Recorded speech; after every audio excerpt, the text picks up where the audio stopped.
अब जैसे रजगुण ब्रह्मा जी की भक्ति की थी हिरण्यकशिपु ने, राक्षस कहलाया, अपने पुत्र का शत्रु बन गया और कुत्ते वाली मौत मारा गया। ऐसे ही तमगुण शिव की पूजा की थी रावण ने, राक्षस कहलाया, ऐसा जुल्म कर दिया, दूषित कर्म,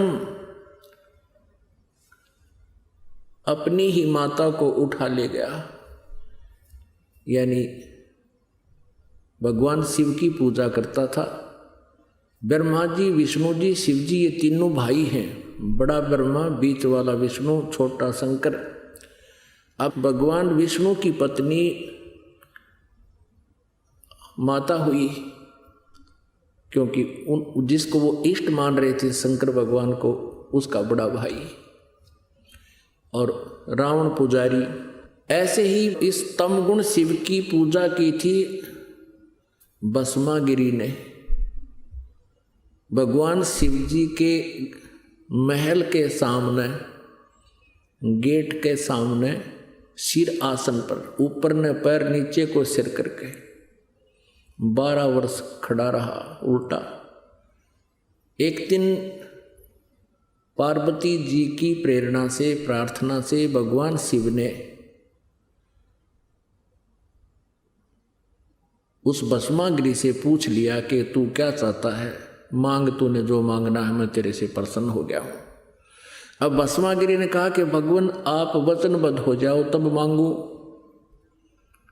भगवान शिव जी ने सोचा भी तपस्वी आदमी है, के मांगेगा, एक सिद्धि मांग लेगा, दे दूंगा। भगवान शिव जी ने कहा ठीक है भाई, मांग ले, मैं वचनबद्ध हो गया। तभी उसने वो साधना त्याग दी, खड़ा हो गया और कहा कि आप अपना भस्म कंडा दे दो। भगवान शिव जी के हाथ में एक कड़ा था, उसमें ऐसा सिद्धि युक्त कर रखा था भगवान शिव जी ने कि जिसके भी सिर के ऊपर वो ऐसे करके भस्म कह दे, वो जल जाता था, नष्ट हो जाता था, भस्म हो जाता था। इस बात का ज्ञान था भस्मागिरी ने। और भस्मागिरी किस लिए उपासना कर रहा था कि भस्म कंडा लेकर शिव जी से, और शिव जी को मारूंगा, भस्म कर दूंगा और पार्वती को अपनी पत्नी बनाऊंगा। अपने आत्माओं विचार करना इन बातों पे। इससे नीच कर्म और के होगा? अपने इष्ट की पत्नी पर ही बुरी नजर।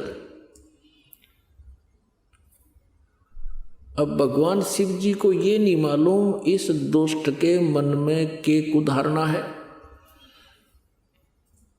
और इसको, इनको अमंत्रियामी कहें। ब्रह्मा विष्णु महेश को अमंत्रियामी कहा करते, इसे होया कर अंतर्यामी। और फिर इनको अविनाशी कहते थे। अब ज्यों ही भगवान शिव ने कड़ा उसको दे दिया और कहने लगा भस्मागिरी के, होले शिव जी होशियार, तुझे मारूंगा, पार्वती को पत्नी बनाऊंगा। भगवान शिव जी डर के भाग लिए, भयभीत होकर अपनी जान रक्षा के लिए दौड़ दिए, स्पीड खींच दी। आगे आगे भगवान और पाछे पाछे पुजारी, जग खाट ठानते। अब ये जो अविनाशी होते, इन भागण की आवश्यकता थी? अभी तक इनके विषय में जो ज्ञान इन नकली गुरुओं ने दिया वो कति अज्ञान भर रखा हमारे अंदर। इनकी जीवनी में लिखा दास तो पढ़कर सुना रहा आपको। फिर भगवान ने पार्वती रूप बनाया, भस्मागिरी के सामने खड़े हो गए।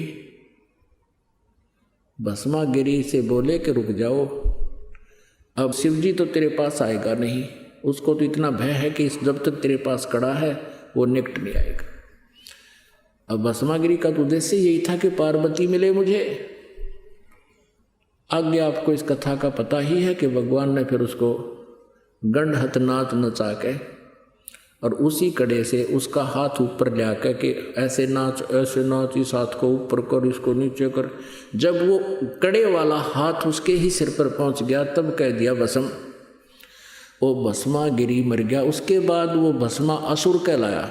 भस्मा गिरी से ये गिरी, पुरी, नाथ, नागा, सन्यासी ये सारे शिव जी के पुजारी हैं, तमगुण शिव के पुजारी हैं। तो भस्मा गिरी से वो भस्मासुर कहलाया, कुत्ते वाली मौत मरा। तो इस प्रकार कहा है इन तीनों गुणों के उपासक राक्षस स्वभाव को धारण किए हुए मनुष्यों में नीच दूषित कर्म करने वाले मूर्ख है।